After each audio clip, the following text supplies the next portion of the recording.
Bien, queridos hermanos y hermanas, que el Señor les bendiga, pastores, a todos los que ya están a través de este medio, ya están conectados, aún con algunas dificultades de conexión el día de hoy, pero no vamos a tener, digamos, mayor dificultad por eso. Quiero invitarles a orar mientras yo voy a compartir pantalla del tema del día de hoy, un tema muy, muy interesante que tiene que ver con el libro del Pentateuco y parte de eso, denme un segundo para ir a pantalla, para ver quién está conectado. Le voy a pedir a mi hermana Marcela, aquí la veo. Marcela Norambuena, ¿puede orar para iniciar, por favor?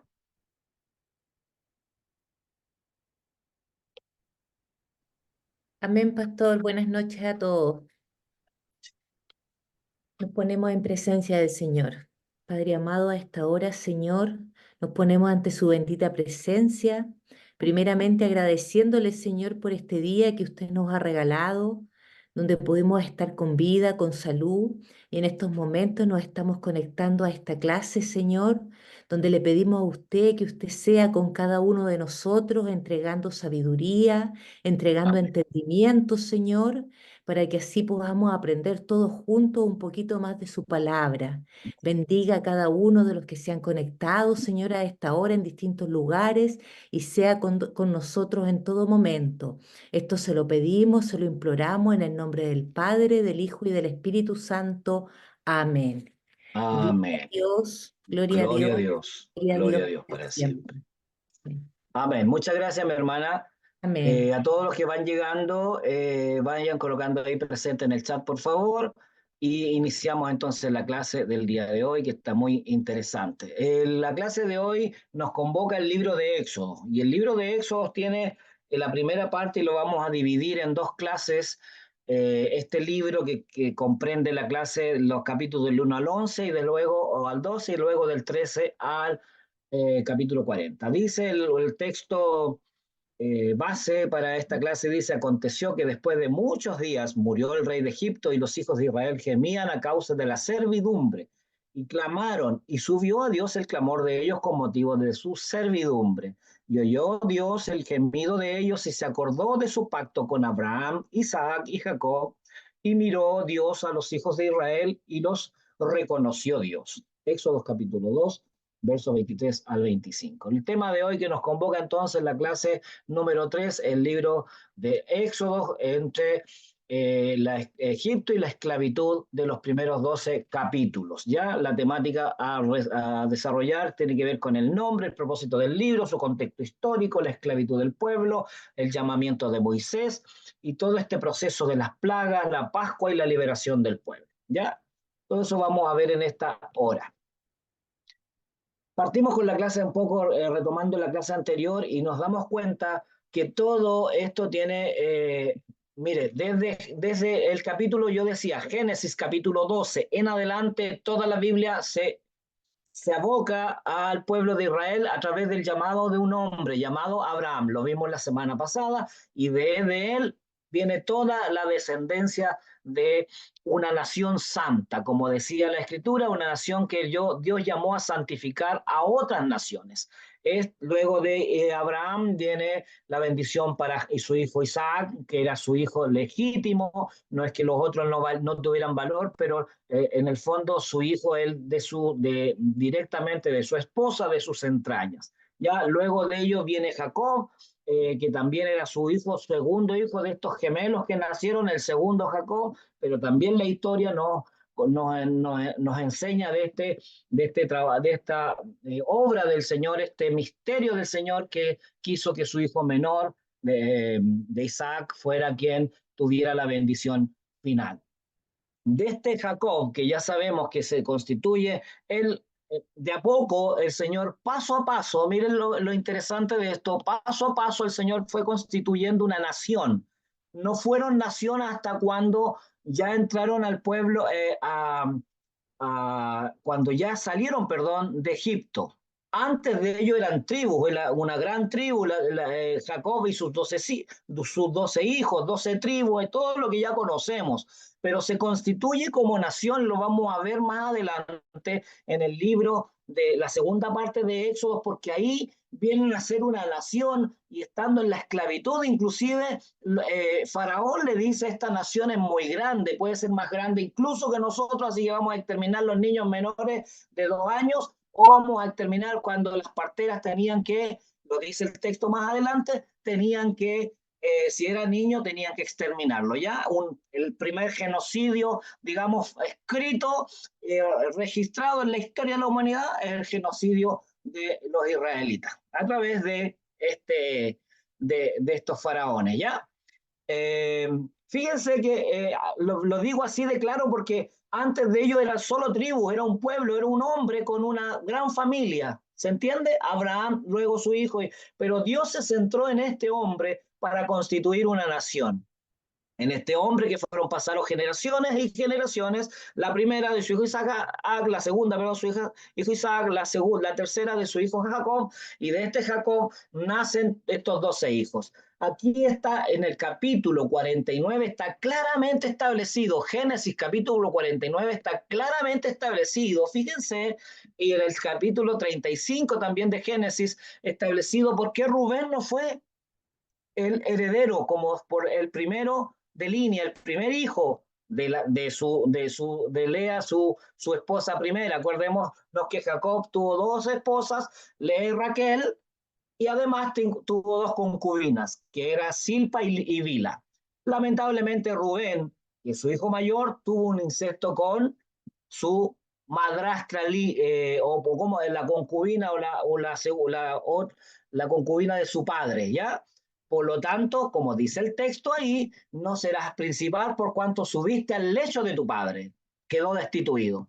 Simeón también dice ahí, Simeón y Leví tampoco pudieron tener por línea de jerarquía la primogenitura o la bendición, porque tomaron venganza por sus propias manos y mancharon sus manos con sangre. Simeón y Leví, hombres violentos, en el caso de Simeón, un hombre violento, lo dice el texto ahí, sí, y Leví también lo dice el texto.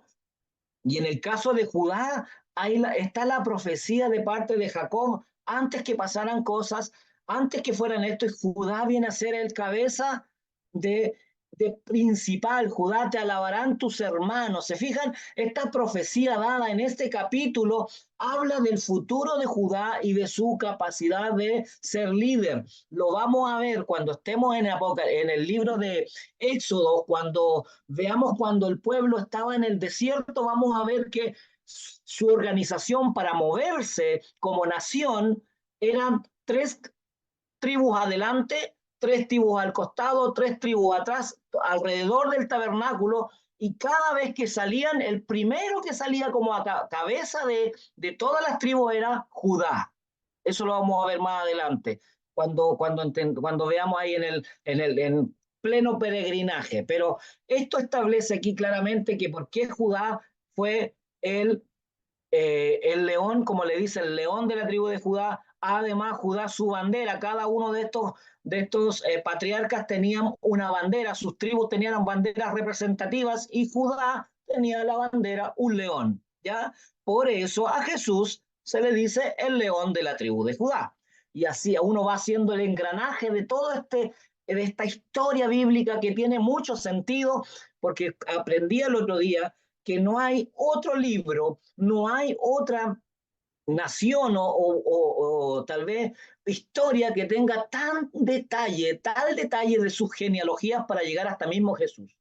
Ningún filósofo, ningún historiador, ningún rey imperial de imperios gigantes tienen tanto detalle para poder entender su genealogía como la tiene Jesucristo mismo, desde el inicio hasta el término o hasta el nacimiento de él. Mire qué interesante es eso.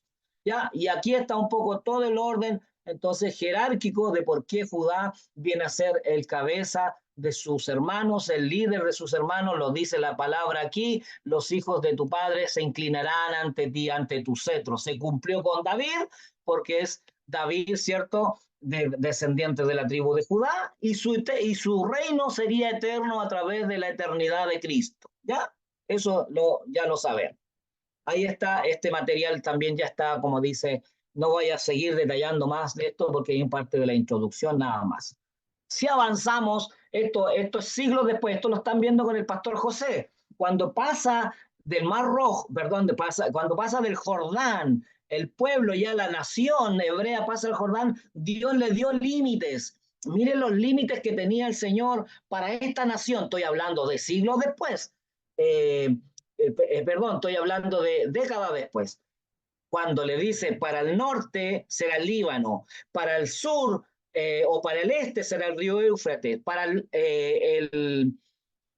este o para claro, para el este será hacia abajo el sur, para el sur los Eteos y para el oeste el mar Mediterráneo. Estos son los límites geográficos que le designó el Señor para la tierra a conquistar. Fíjense, esto lo están viendo con el pastor, ¿cierto? Y estos son los límites. El Líbano o la zona del norte. Voy a ver un puntero aquí, me parece que hay. Láser. El norte, el Líbano acá arriba, al este el río Éufrates, al mar Mediterráneo al oeste y al sur el desierto y Egipto estaba abajo, acá en esta parte de abajo.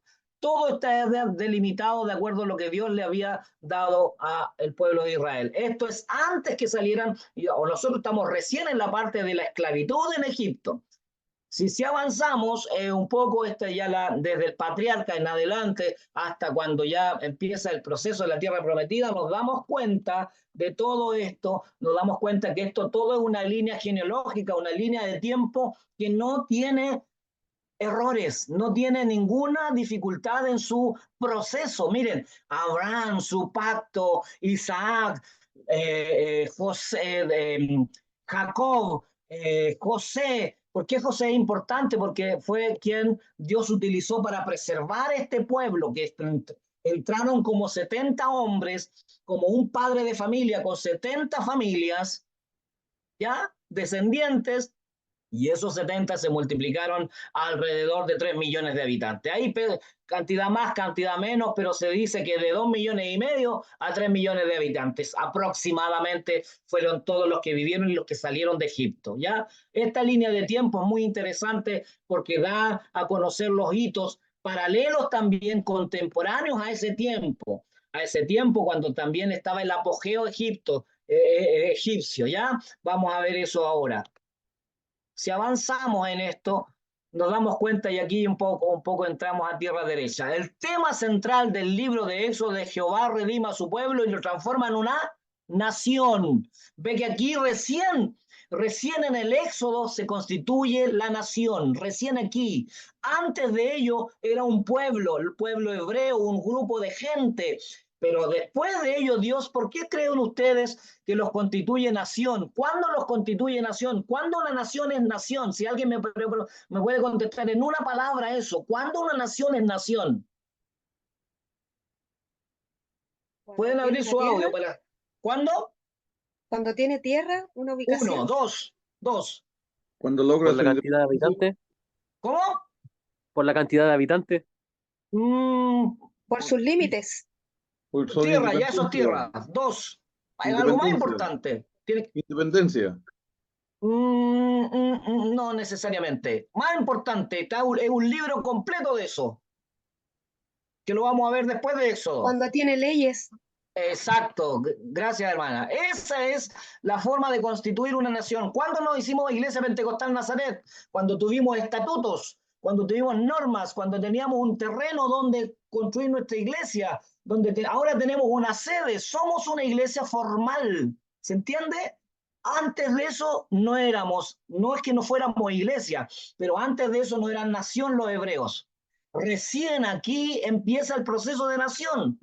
Recién aquí. Entonces el título de Éxodo, que es un título que significa salida o en griego, que no voy a profundizar más en esto, se desarrolla en este proceso. Dios hace todo un proceso de liberación. Entrar entonces en la prueba de la esclavitud, en el tiempo de la esclavitud y los 400 años que vivieron esclavos, Era todo para formar una nación, todo tenía un proceso. ¿Se fijan la soberanía de Dios en esto? No sé si lo visualizan, pero Dios a veces estamos en problemas y creemos que ese problema ya nos va a llevar a la tumba, y muchas veces es para darnos algo más glorioso, como es el caso de los hebreos, que los constituyó en nación, ¿ya?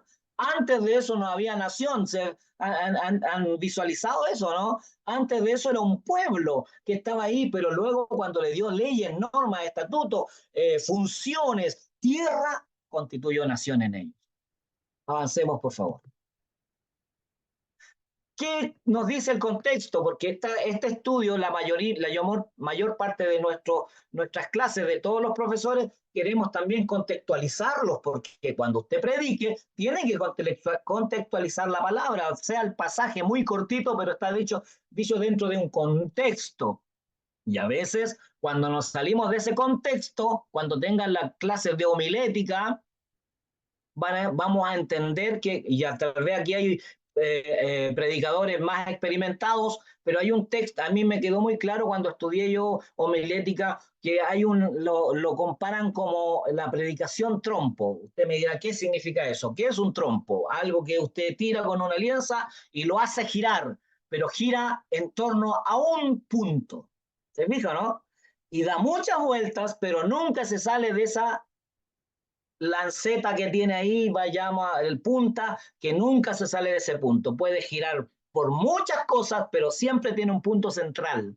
La Biblia, lo mismo pasa cuando nosotros hacemos una exposición de un tema, que nuestro tema siempre que tiene que estar centrado en ese punto, el texto, que no podemos sacarlo de contexto y tenemos que girar en torno a ese punto. Entonces, cada vez que predique el hermano que está predicando, que está aprendiendo, o el que ya tiene mucho tiempo, use esta técnica, ¿ya? La técnica del trompo. Usted lanza el texto y todo gira en torno a la fe, si es su texto es de fe, ¿ya?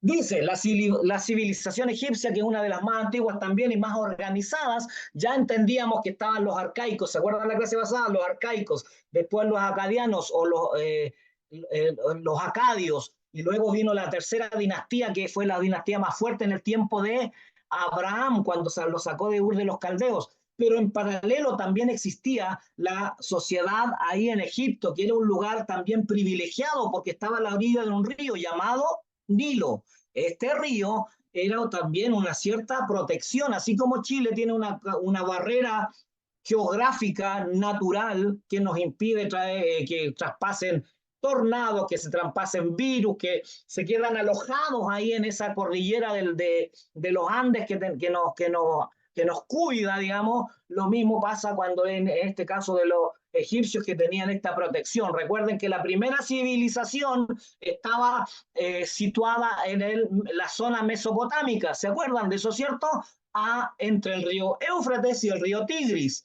Entonces esta primera civilización empezó a expandirse también después de la Torre de Babel, y entendemos que esto llegó también a riberas del río Nilo, esta generación, este mundo,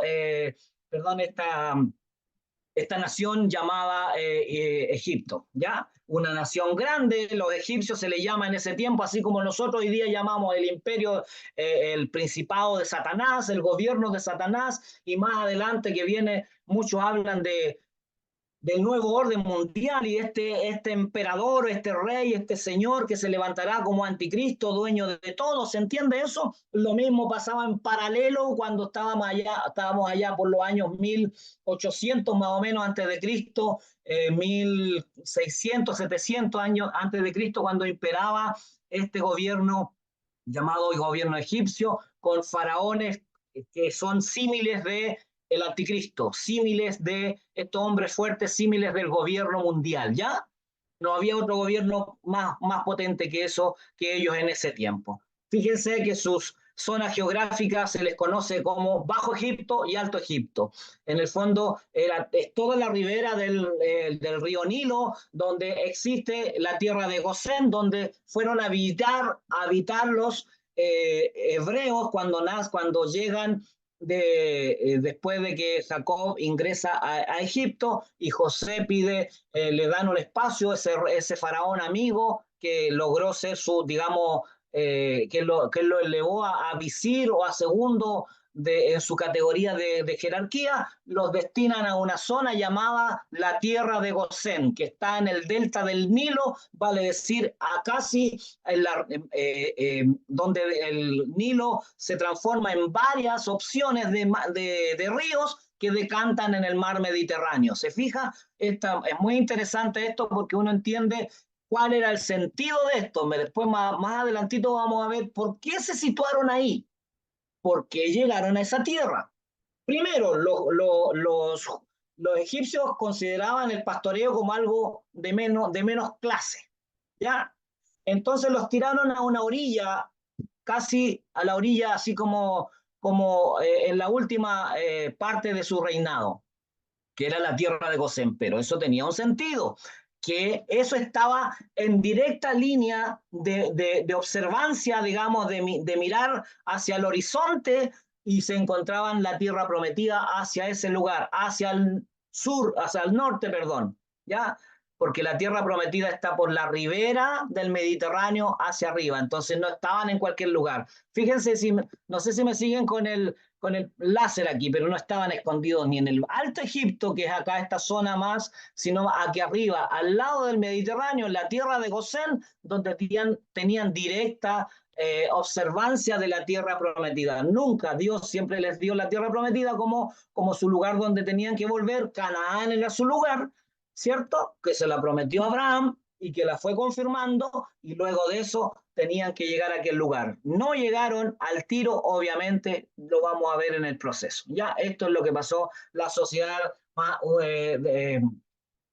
de la Edad Antigua se desarrolló más o menos en el año 3300 hasta el 330 más o menos antes de Cristo. Incluso más se dice que la última faraona fue como el año 60 antes de Cristo, ya que en el tiempo del apogeo, sí, de la mayor potencia de la nación egipcia, perdón, fue cuando estuvieron con la mayor presión antes que Dios los sacara de la esclavitud. Ya eso lo vamos a ver ahora. Bueno, los límites de Egipto son Libia, Arabia, el desierto de Arabia, el mar Mediterráneo, el macizo de Etiopía, que es hacia el sur. Avancemos, por favor, esto que es dato más histórico nada más. Aquí, en paralelo con todo lo que acontecía en la sociedad, las pirámides según todo lo que se conoce, construidas allá por los años 2500 a.C. Todavía no llegaba el pueblo de Israel ahí. Se dice que ellos ayudaron a construir otras cosas, ¿ya? No tanto como pirámides, que también se hicieron durante también su proceso de los 400 años, pero también se dice que construyeron más ciudades, ¿ya? Ciudades, acuérdense que las ciudades eran cada faraón quería dejar su nombre, y su nombre implicaba dejar su imagen, ¿ya? Y cada imagen tendría que ser más ostentosa que la otra. Entonces, por eso el trabajo para ellos era un trabajo muy duro, ¿ya? Para todo lo que fueran esclavos y para todos los que eran pagados también. Algunos historiadores dicen que les pagaban, pero la verdad es que la Biblia dice que era opresión, no era un pago, ¿ya? Recordemos que estamos hablando de los años 1800, 2000 antes de Cristo, 1700 antes de Cristo. En ese tiempo no hay derechos humanos, no hay contratos de trabajo, no hay código del trabajo, nada de eso, ¿ya? Por lo tanto, no se condice con estos derechos de pago de algo. Probablemente había ración de pago, que era la alimentación, sin duda, ¿ya?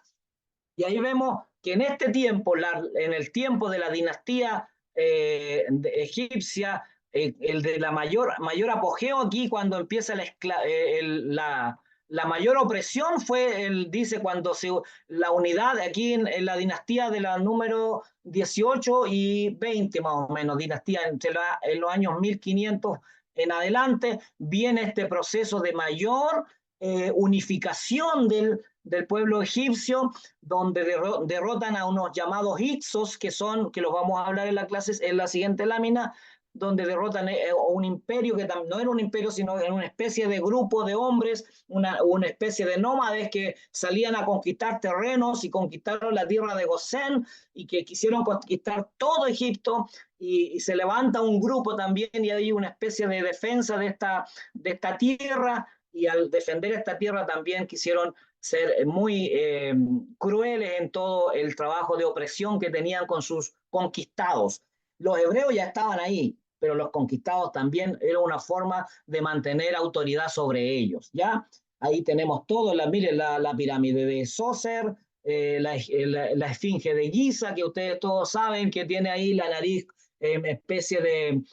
algunos dicen, los historiadores, o cuando uno se mete, digamos, a ver programas de historia y todo eso, tiene rota la nariz de esta tremenda esfinge, pero creo que se dice que es porque muchos de los que pasaron por ese tiempo y veían esto lo usaban como tiro al blanco un poco con sus tremendos equipos en ese tiempo para poder, digamos, una forma de juego, una forma de decir estamos sometiendo a este faraón, ¿ya? No, los faraones ya no existían, estamos hablando de los años Edad Media, más o menos, ¿ya? Pero hartos años posteriores, ¿ya? Aquí tenemos en paralelo también construcciones como la expansión del territorio de Ramsés y todo eso, ciudades que hacían o monumentos en honor a él. Los egipcios distintos, dijimos el otro día, la clase pasada, dijimos que los egipcios eran un poco, sus pirámides tenían que ver con el traspaso a la otra vida, lugares como de tumbas, ¿cierto? Tremendos espacios gigantes. De hecho, acordémonos que los egipcios morían ellos, moría el faraón y moría un séquito que le ayudaba, ¿ya? Llevaban sus majadas, que se le llama, como sirvientes, que también morían junto con el rey o con el faraón. Esta práctica se utilizaba incluso en América cuando los incas, los mayas hacían lo mismo. Entonces era una especie de práctica de la civilización antigua o de las primeras civilizaciones que tenían la conciencia que después de la muerte había otra vida. Fíjense en esto. De hecho los faraones y toda la cultura egipcia creía que después tenían que pasar a la otra vida y para pasar a la otra vida necesitaban llevar cosas para que se mantuvieran en el mismo estatus. Entonces el hombre, ¿esto qué me da a entender? Que el hombre por esencia es un hombre moral y que sabe que hay algo más. Cuando dice la gente hoy día, el humanismo, que después no hay nada más, eso es un autoconvencimiento que ni siquiera ellos se lo creen, porque la historia misma, las civilizaciones primeras nos dan a entender que ellos morían los señores feudales, por decirlo, por ponerle un nombre, y se iban con un séquito de gente para que les ayudara. Pasó en los mayas, esto estamos en América, pasó en Asia con las culturas, digamos, chinas también, que hacían exactamente lo mismo, practicaban esto, ¿ya? Y para dar el ejemplo, ustedes se acuerdan con la película Troya, cuando cremaban a sus muertos, le ponían 2 moneditas en los ojos, esas son las moneditas para pagar la entrada a la otra vida, ¿ya? Entonces, por esencia, el hombre sabe que hay algo más después. Si alguien le dice, no hay nada más, se contradice porque cree en eso, se contradice. Y nosotros, como sabemos que hay algo más, tenemos la claridad, pero no se quiere reconocer, ¿ya? Avancemos, por favor.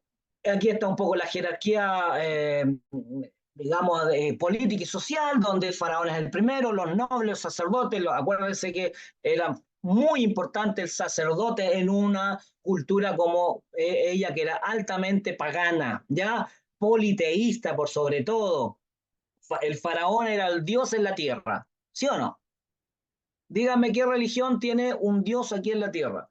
No me la respondan si queda grabado esto para que no se ofendan. Pero no son nuestros hermanos. Algunos le llaman los hermanos, yo lo voy a tener que decir. Le llaman los hermanos católicos, pero no son sus hermanos. Ya, por más que usted lo quiera tratar con buenas palabras, con un buen trato y todo, y no vamos a ofenderlo, pero no son nuestros hermanos. Los hermanos suyos y míos son aquellos que tienen ciertas bases doctrinales que son iguales a las nuestras, transversalmente: Cristo, Trinidad, Espíritu Santo, salvación por la gracia y salvación por Cristo, la única entrada al Padre, cielo nuevo, tierra nueva, etcétera. Todos esos elementos constituyen un grupo único. ¿Ya? No hay otro camino si no es Cristo, perfecto. Si hay alguien que tiene otro camino, ya se desvió de su hermandad.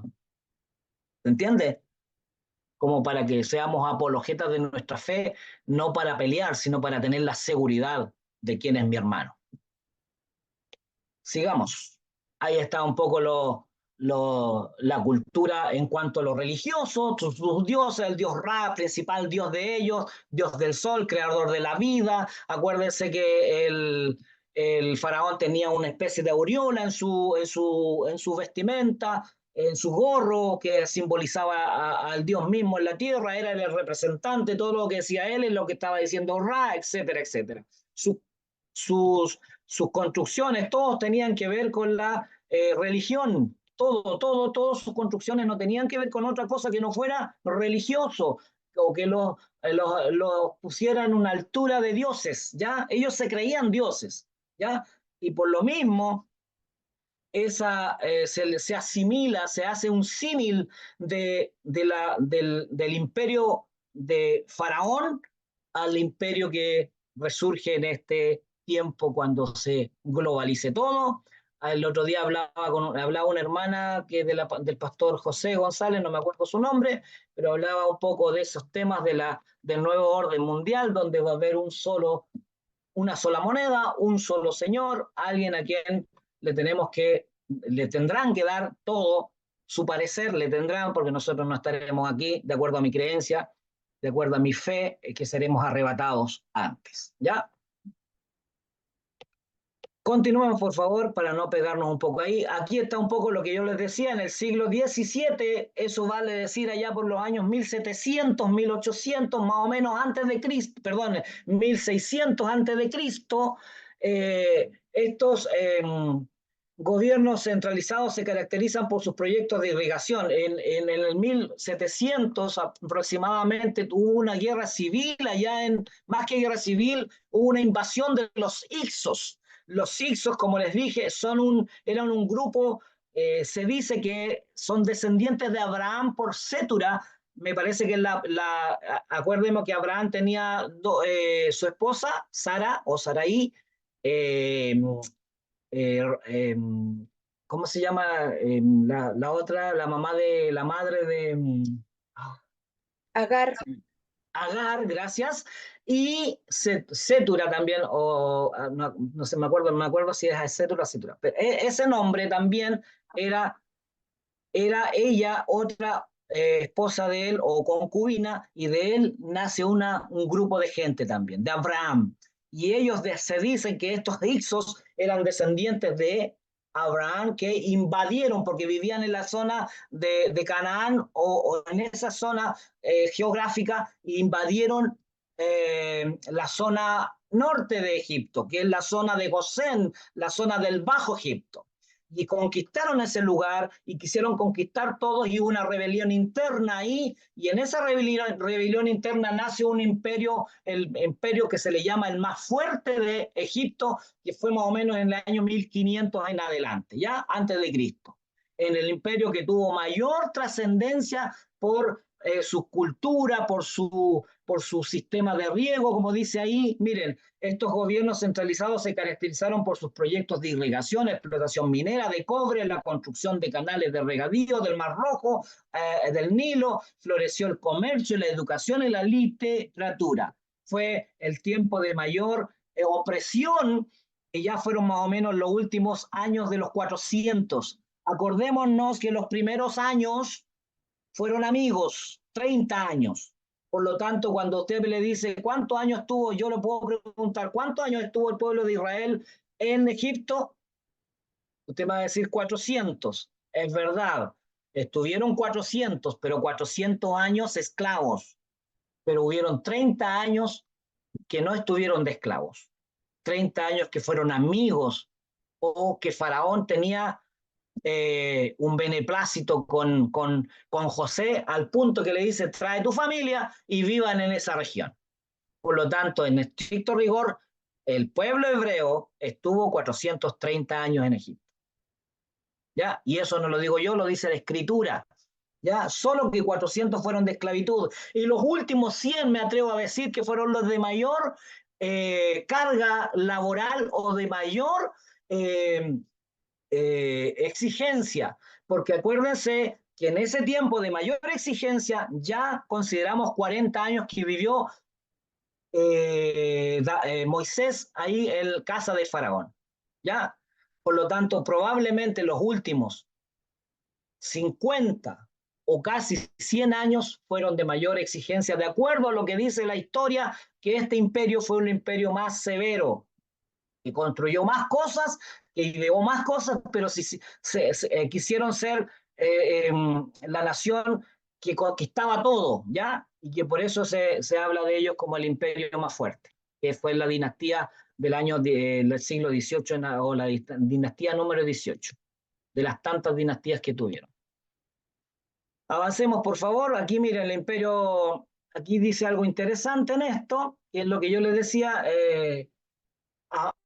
Amose o Ismose I dice de la dinastía número 18 del imperio de Nuevo de Egipto, dice durante este reinado Amosis completó la conquista del Bajo Egipto. Acuérdense que yo les decía que el Bajo Egipto había sido conquistado por los Ixos, ¿ya? Y usted me diga, ¿quién son los Ixos?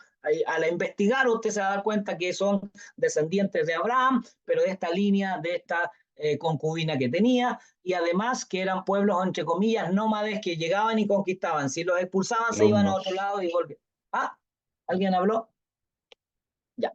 Dice, la expulsión de los Ixos del delta del Nilo, restaurando el gobierno de Tebas sobre el territorio de Egipto, también restauró el poder de egipcio sobre los territorios de Nubia y de Canaán. Acuérdense que tenían gobiernos sobre todo. La dinastía número 18 la integra un conjunto de faraones que gobernaron Egipto entre los años 1500 a los 1295 aproximadamente. Esta época se considera el periodo de máximo esplendor de la civilización faraónica, así como un momento de gran expansión territorial. ¿Ya? Mire, ¿por qué usted me dice, usted me habla alto de historia de esto? No es que yo sea historiador ni nada, solo que uno se da cuenta que hay un común denominador. Cuando hay más maldad, Dios restaura y saca de la maldad. Sacó a Abraham de un lugar de mayor maldad de idolatría, lo sacó de ahí. Dios sacó a José del lugar más malo, que era la cárcel ahí, porque había caído a lo más bajo, lo pone en alto. Dios saca a los al pueblo hebreo del lugar de mayor apogeo, de mayor fuerza del lugar donde están siendo oprimidos, y los levanta como una nación. Eso significa que hay un común denominador en esto, que Dios es soberano y no importa lo que pase o lo que esté sucediendo, te saca y te pone en alto. ¿Ya? Ese es un común denominador. Dígame lo que no le ha pasado. Mientras más dificultades ha tenido, nace la luz y usted es restaurado, pero completamente. ¿Ya? Común denominador del Señor. Aquí está la zona que vivían los hebreos. Miren lo que dice la palabra. Daos prisa, id a mi padre y decirle, así dice tu hijo José, Dios me ha puesto por Señor sobre Egipto, ven a mí y no te detengas, habitarás en la tierra de Gosén, y esta estará cerca de mí, y estarás cerca de mí, tú y tus hijos y los hijos de tus hijos, tus ganados, tus vacas y todo lo que tienes. Y allí te alimentaré, pues aún quedan 5 años de hambre, o lo que ya sabemos, las 7 vacas flacas, para que no perezca de tu pobreza tú y tu casa y todos los que tienes. Mira el verso 40 de Génesis 46, 31, 34. Y cuando Faraón os llamó y dijere, cuando Faraón os llamare y dijere, ¿cuál es vuestro oficio? Entonces diréis, hombres de ganadería han sido tus siervos desde nuestra juventud hasta ahora, que era Abraham, un hombre que tuvo Abraham, una vasta, trayectoria en esto. Nosotros y nuestros padres, a fin de que moréis o viváis en la tierra de Gosén, porque para los egipcios, lo puse en rojo para que se entienda esto, y para los egipcios es abominación todo pastor de ovejas. Los consideraban como clase baja. ¿Ya? ¿Cómo consideran el Evangelio la gente? Como antes se decía, inclusive todavía, que eso es como para la gente pobre, ¿ya? Pero no sabemos que este es el tesoro más grande que tenemos. Siempre será así, siempre. No nos creamos más nomás. Dice, la tierra de Egipto delante de ti Pastor, está. ¿Sí? sí, disculpe, pastor, me pasa que se me escucha muy entrecortado. Referente a José, ¿él tuvo que mentir ante el faraón para poder llegar a su pueblo? Eh, Referente a los animales. no, no, porque él le dijo a nuestros padres, dice, ¿cuál es vuestro oficio? Entonces les dijo, hombres de ganadería han sido tus siervos desde la juventud, de nuestra juventud hasta ahora. Yo ¿Ya? pensaba que tenía pura oveja, mi pastor. Sí, pero es que acuérdense que tenían vacas también, tenían de todo lo que era Gracias, animales. pastor. Gracias, Sí, pastor. acordémonos que Abraham era un hombre de riquezas porque tenía muchos camellos, ¿ya? Y para tener camellos en ese tiempo había que tener riquezas, ¿ya? Acuérdense que cuando mandó a buscar a la esposa para su hijo flojito Isaac, que no fue capaz de buscar su propia esposa, se la tuvieron que mandar a buscar. Entonces lo mandó con una cantidad de camellitos para allá. ¿Se acuerda de esa historia? No lo podemos tocar en detalle porque tenemos muy poco tiempo para tocar libros tan profundos como estos, pero la generalidad, la línea conductora, tiene que quedar clara acá. No hubo mentira en esto, sino que al contrario.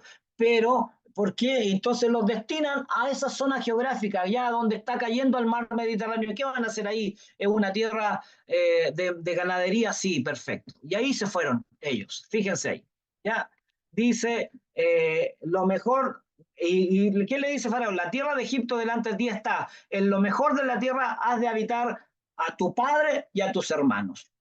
Porque era la mejor de la tierra, porque era una tierra donde el río se bifurca o se le llama delta del Nilo porque salen muchos brazos, ¿ya? Y usted sabe dónde hay agua, hay vegetación, ¿ya? Y ese es el delta del Nilo.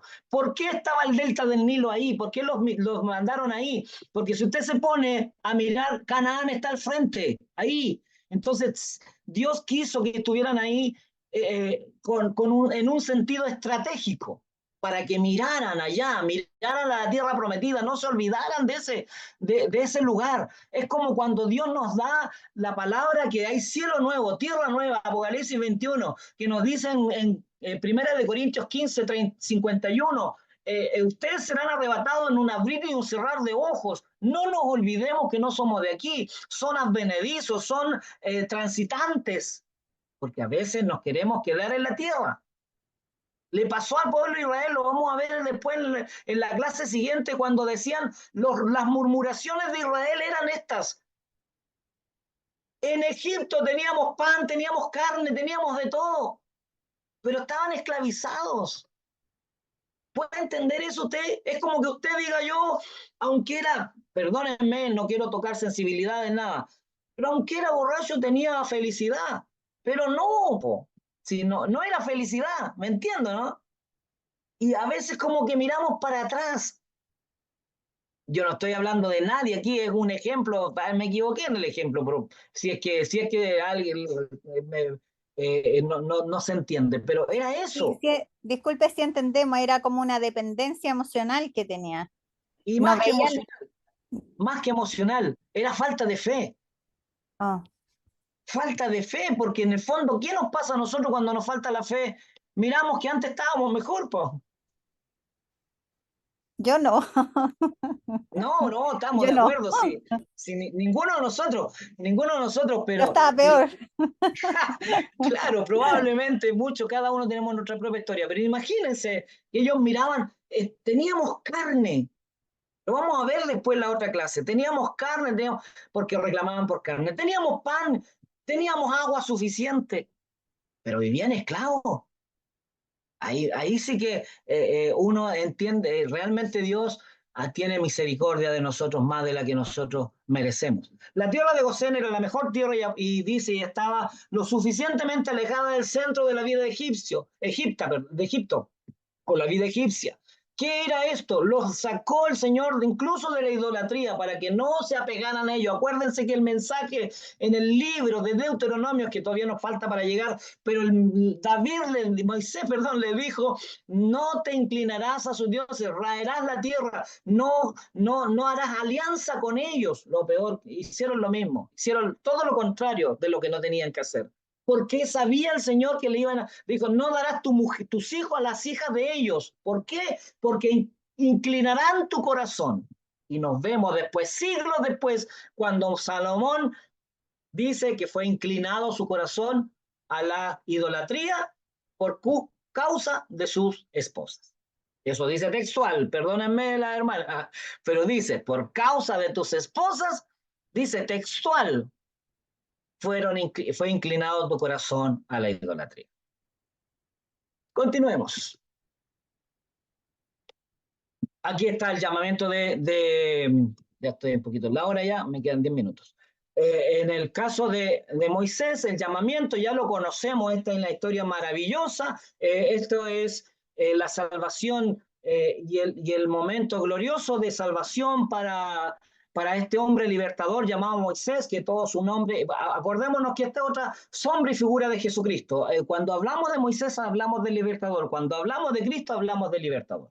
Perfecto, él fue el libertador perfecto. Todos los personajes de la Biblia hablan en parte de lo que venía con Jesucristo. Abraham, Isaac, Jacob, José es tan claro en la representación que hasta lo vendieron, pero lo vendieron en 20 monedas. ¿Cuánto vendieron a Cristo? 30 monedas. Hasta en eso, detalles son sombra y figura de Jesucristo. Isaac sacrificado en el monte, donde finalmente no lo sacrificaron porque no podía hacer el sacrificio. Tenía que ser el perfecto, un hombre santo, que era Cristo.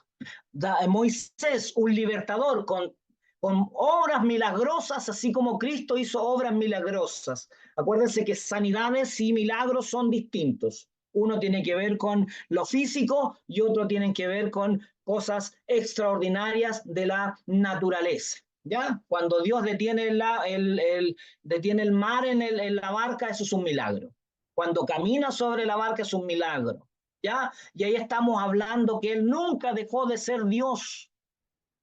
Por favor, cuando hay algunas teorías que hablan que Cristo dejó de ser Dios, se despojó de sí mismo, dice Filipenses 2, pero ese despojar no le sacó sus atributos divinos, solo que Él no los abusó, no los utilizó. Él no utilizó la omnipresencia, pero sí la omnisciencia. Porque conocía el corazón de ellos, se fijan, nos dice la Escritura, y conociendo el corazón de ellos, ¿quién conoce el corazón de otro? Solo Dios. Entonces, aquí hay a veces se cree que Jesucristo era solo hombre, dejó de ser hombre, nunca dejó de ser Dios, pero fue hombre completamente también, ¿ya? Porque de otra forma el sacrificio no podría haber sido perfecto, ¿ya? Entonces Moisés es hombre y figura de Jesús. No quiero centrarme más tanto en esto, quiero centrarme más en lo que viene. Aquí el llamado de Moisés era más o menos así. Dice capítulo 3 y 4, fue un llamado mientras pastoreaba la oveja. Acordémonos que tuvo 40 años como príncipe, 40 años como faraón, como príncipe del palacio del faraón, 40 años aprendiendo las mejores ciencias, lo más avanzado. Acuérdense que les contaba que hicieron proyectos de irrigación, proyectos de cultivo, proyectos de hacer cauces de agua, proyectos de la parte esta minera. O sea, Moisés estuvo ahí en la mejor educación, pero Dios lo tuvo que sacar de ahí para transformarlo en un pastor de ovejas en un lugar apartado, más bien, en un lugar donde no había todo lo que tenía. Entonces, este es otro ejemplo de que cuando Dios nos saca de nuestro lugar de confort. En nuestro lugar de confort nos vamos a un lugar ahí desconocido. ¿Cuántos de los pastores que están aquí o los que tienen ministerio han tenido que sus trabajos han sido quitados de la noche a la mañana? Dice Éxodo 2:11, en aquellos días sucedió que crecido Moisés salió a sus hermanos y los vio en sus duras tareas y observó un egipcio que golpeaba a uno de los hebreos, sus hermanos. Dato adicional, nunca dejó de saber que eran sus hermanos. Nunca lo dejó de saber, porque fue criado en los primeros años por su propia madre. Se le inculcó este gen, este granito o esta semillita de fe en él, en un Dios. Acordémonos de eso, nunca dejó de ser. Entonces dice, miró a todas partes y viendo que no aparecía nadie, mató al egipcio y lo escondió en la arena. Oyendo Faraón acerca de esto hecho, dice, procuró matar a Moisés, pero Moisés huyó delante de Faraón y vertió en la tierra de Madián. Ahí está la tierra de Madián. Fíjense, cruzó ahí y llegó a Madián. Los madianitas viven aquí. Cuando el pueblo de Israel salió de Egipto, ¿quiénes no quisieron que pasaran por su territorio? Los madianitas. Ahí hay una historia también, ahí escondida. Y toda la geografía, esto lo vamos a ver en la próxima clase, toda la geografía del peregrinaje del pueblo de Israel se da aquí, en todo. Dieron vueltas y vueltas y vueltas durante 40 años en este lugar. Las excusas, ¿quién soy yo para enfrentar a Faraón? Dios le contestó, yo estaré contigo. Y hay una serie de cosas que ya nosotros sabemos, no quiero extenderme en esto, pero tenemos que tener claro que cuando Dios llama, Dios respalda. Sea ministerio, sea porque usted tiene una labor que hacer específica, Dios respalda. Pero cuando Dios llama, si Dios tiene una misión para usted, como es esta de estudiar la palabra, porque Dios tiene un plan mañana, ese es un plan del Señor. No nos adelantemos, porque yo puedo decir que estuve al lado de mi padre como oficial 25 años para que recién después de esto Dios me tomara en una labor pastoral. Pero 25 años de oficial. Continuemos. Bueno, este es un poco el relato ya viene iniciando el proceso en el capítulo 5, se inicia un poco el proceso de las plagas, porque viene Moisés a decirle, deja salir a mi pueblo para que vaya a adorar, y dice, tan de ocioso me están pidiendo estas cosas, te fijas, ¿no? De ocioso, entonces de aquí en adelante les pondréis doble carga, dijo el faraón. ¿Sabes qué? Parece que le tienen tiempo de más, porque ahora quieren incluso salir a adorar a su Dios. Y tienen tiempo, porque están ociosos, lo dice literal la palabra. Miren lo despectivo de este hombre, de este faraón, porque están ociosos, por eso levantan la voz diciendo, vamos y ofrezcamos sacrificio a nuestro Dios. Y aquí en el capítulo 8, verso 1, dice que va Moisés y le dice, deja salir a mi pueblo para que me sirva. O sea, esto es otra, yo lo he predicado eso, esto no es una predicación, pero uno como que se emociona, pero el trabajo de la iglesia, usted como persona, el llamado que hizo el Señor para nosotros es servir. Así como dice, lea por favor cuando tenga su Biblia ahí, Éxodo 8:1, deja ir a mi pueblo para que me sirva. El pueblo, la iglesia, no tiene otra función más que el servicio. ¿Ya? Aquí hay una profundidad en esa palabra servicio que no podemos ver en otra ocasión. Si avanzamos, todos los dioses que están aquí involucrados, todos tienen que ver con, las plagas, tienen que ver con subyugar, poner bajo los pies de Jehová al Dios de ellos, a los dioses de ellos. Esto que sucede aquí en Egipto sucedió durante todo el proceso del pueblo de Israel, cuando pasaba por algún lugar, cuando le quitaron el arca ya por los tiempos de los jueces, dice que fueron llevadas el arca a Gaza, a los filisteos. Acuérdense que los filisteos fueron pueblo que durante mucho tiempo, de siglos, le ha hecho guerra al pueblo de Israel. Hoy día de siglo XXI sigue pasando con Gaza. Y resulta que cuando quitaron el arca ya por Éxodo, lea el libro de Jueces y finalmente lee el libro de los primeros libros de Samuel, nos damos cuenta que cuando le quitaron el arca, cada vez que estaba en una ciudad, su Dios, su imagen caía al suelo, su cabeza cortaba. Lo llevaban a otro lado, el arca, en la otra ciudad, su cabeza cortada y el Dios en el suelo. Porque no, Dios no permite otra adoración, no permite otro Dios al lado, y de hecho Él no comparte, la Biblia se expresa en decir no comparto mi gloria. Así que los predicadores tenemos que preocuparnos de ese tema. En la plaga aquí está el dios Hapi, el dios el Ra, en el fondo el dios del sol, dios Hapi, el dios Amón o la reina, el rey de los dioses, Isis. Me acordé de Isis de un guitarrista, me parece, de un grupo metalero. Aquí viene el nombre para algunos que en algún momento escuchamos de esa música. No nos dábamos cuenta que tenía origen en dioses paganos de Egipto, porque Isis era un dios egipcio. Fíjense ahí, o diosa de la maternidad, era la esposa de Osiris. Hay una gran cadena de alimentos llamada Osiris. ¿Se ha fijado en eso, no? Una gran cadena de alimentos llamada Osiris. Esos son dioses de la antigüedad.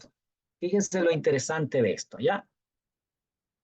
Anubis, que también aparece en la película, ¿cómo se llama esa? Hay una película ¿La que es momia? muy... La momia, ahí. Aparece Anubis, ¿cierto? Parece. Sí, sí aparece. Ya, bueno, son dioses de esa época. Fíjense. Y aquí lo más maravilloso que tenemos aquí también en esta primera etapa, que ese es por primera vez, y de acuerdo al calendario judío, por primera vez el mes de Aviv, según el hebreo, el mes de Nisan, según el calendario babilónico, porque aquí hay que entender dos cosas: el mes de Aviv, que tiene que ver con el mes de entre marzo y abril, el primer día del mes será, dice, para ustedes mes del año será para ustedes el mes de Aviv, ¿ya? Aviv o Nisan. Nisan en el caso del calendario babilónico. Y después nosotros tenemos el calendario gregoriano, que son tres calendarios, pero los hebreos todavía se manejan con ese calendario propio. Permítanme que me están... El calendario de hebreo, que también corresponde a 360 días, ¿ah? Ojo ahí. A ver, veamos. Algo más que agregar. Ya, con respecto a la Pascua, es que con esto ya estamos casi terminando, Pastor José, si está conectado ahí. Perdóneme un poquitito en este tiempo. La Pascua significa... Aquí estamos, pastor, escuchando. Ya. Perdóneme que me como unos minutos. La Pascua, pasar de largo, es para Israel lo que hoy día el día de la independencia para la nación. Acordémonos de esto. Ahora ellos cambiaron eso siglos después para el mes de septiembre, para el mes del tabernáculo. Fíjense que es interesante esto, Pastor José. Intervenga cuando quiera, por favor. Pero el mes de abril, para el mes de la Pascua, la Pascua de Pesaj o Pesaj, se fue, hoy día le llaman en septiembre y octubre le llaman como el primer día del año ellos ahora, por el tema de que fue en el mes que entró el arca en el templo de Salomón, siglos después. Y en ese tiempo después vino a ser el tiempo del año nuevo para ellos, pero primero partió en el original, en el mes de abril, que corresponde más o menos a la mitad de abril. ¿Entiende? Ahí es el calendario original que Dios le dio. Para ustedes será primer mes del año. Y a los 14 días, dice, partirán de esta tierra. Lo comerán en la noche y antes que termine la noche, ¡pum!, se van. Por eso tenían que comer pan sin levadura, tomar aguas amargas para entender que la amargura que habían vivido estaba reflejada en eso, simbolizada en eso, y el pan sin levadura, pero que era un pan rápido, un pan que no tenía que tener ningún ingrediente, tenía hartos elementos más espirituales, pero tenía que ver con la rapidez, que no era algo que tenían que hacerlo como las fiestas de los judíos, que eran semanas, ¿ya? Para partir, cuando llevaron el arca en el templo a Salomón, se demoraron 14 días en fiesta. Lo dice también textual la palabra. Leamos un poquito esto, por favor. El último juicio sobre el Egipto y la prohibición del sacrificio pascual hicieron posible la liberación de la esclavitud y el peregrinaje hacia la tierra prometida. La Pascua es, según el Nuevo Testamento, un símbolo profético de la muerte de Cristo, sin duda. O sea, la Pascua es eso, la muerte de Cristo, el sacrificio pascual, de la salvación y del andar por fe a partir de la redención, 1 Corintios 5:6. Además, es la liberación de Egipto. La Pascua se constituye en primer día del año religioso de los hebreos y comienza con su vida como nación. Yo les había dicho antes esto, ¿por qué? Porque recién ahí partieron como nación, recién. Y esta nación se constituye una vez que Dios le da normas, legalidad. Y el libro de Levítico es legalidad. El libro de Números es de historia de peregrinaje, también unas leyes. Y del libro del Deuteronomio viene a ser como la repetición de la ley, porque es la repetición de la ley, no es una segunda ley, aunque algunos le llaman la segunda ley como por segunda vez les vamos a repetir la ley. ¿Ya? Pero no es que sea segunda ley, sino que es la repetición de la ley. Por eso vamos a encontrar las cosas similares en el libro del Deuteronomio. El animal era sin mancha, perfecto, puro, de un año, todos los ingredientes espirituales que ya sabemos que se conjugan todos en Cristo.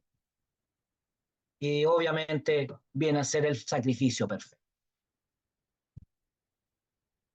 Aquí un dato adicional, y lo que yo le decía a los 430 años. Llega Israel a Egipto, pasaron 430 años para que saliera, porque 30 años fueron tiempos de gozo o tiempos de paz.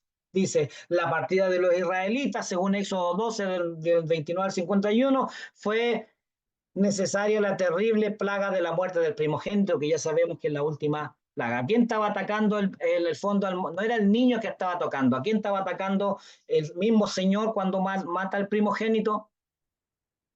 A el ego y a la descendencia del primogénito, a la descendencia de que ellos no eran soberanos, sino que eran hombres de carne y hueso. ¿Ya?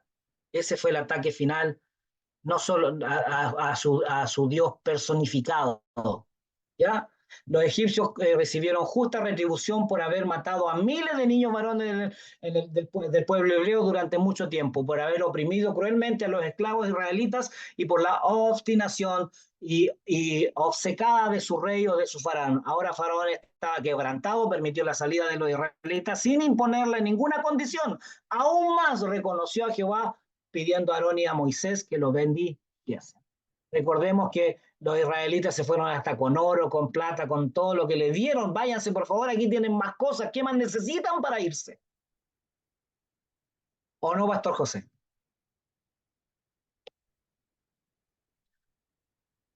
Dice verso 12, y los egipcios apremiaban al pueblo dándose... Sí, dígame, no, dígame. No, pastor, es que yo creo, disculpe, yo creo que este es el evangelio de José González, ¿no?